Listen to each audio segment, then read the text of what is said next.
Hello everyone, how are you doing? This is MD Tech here with another quick tutorial.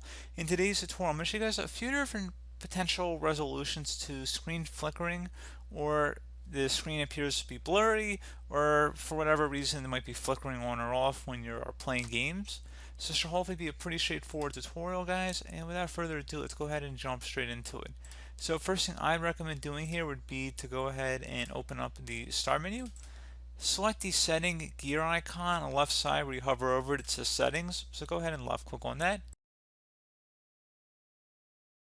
Now that you're on the Windows settings page, go ahead and select the system tile. And then select display on the left side. Now you want to go near the bottom of this page here, so where it says advanced display settings, go ahead and left click on that. Take note of whatever display is currently listed here, and you can minimize out of here. Open up the Start menu, type in Device Manager.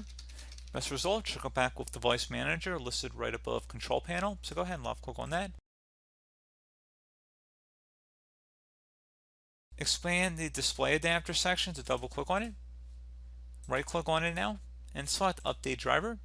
Select Browse My Computer for drivers, and then select Let me pick from a list of available drivers on my computer.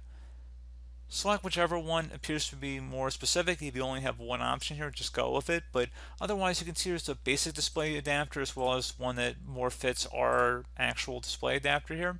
So we're going to go ahead and just select that one because it's more specific, and then select Next. Give it a moment here. Should say it has successfully updated your drivers. Select Close. Another thing we can try here, if we close out of here and go back over to the settings window we were in before, you can also just open up the Start menu and type in settings or select the gear icon just to go back to this main page here. We're going to go ahead and select the ease of access tile. So scroll down, select ease of access. And now you want to select display on the left side, which it should automatically take you to. And you want to go locate related settings and select additional display settings. We want to make sure everything is set to recommended here. So if it's set to something else, make sure it's just set to recommended. It's not zoomed in too much or zoomed out.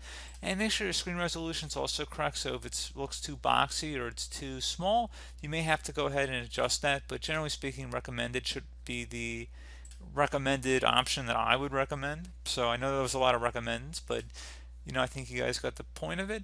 And once that is done here, guys, you should be able to be good. You might want to select the detect button as well, but that shouldn't be necessary here. You may want to go back to advanced display settings by clicking on this and then select display adapter properties for display 1 or whatever display you're having the problem with, quite honestly. And you want to now select where it says monitor. Go ahead and left click on that. Click the drop down here, and if there's a greater value in hertz, you want to go ahead and select that. And then you would go ahead and select apply and OK to save the change. So like I said, pretty straightforward tutorial, guys. Do hope that I was able to help you out, and I do look forward to catching you all in the next tutorial. Goodbye.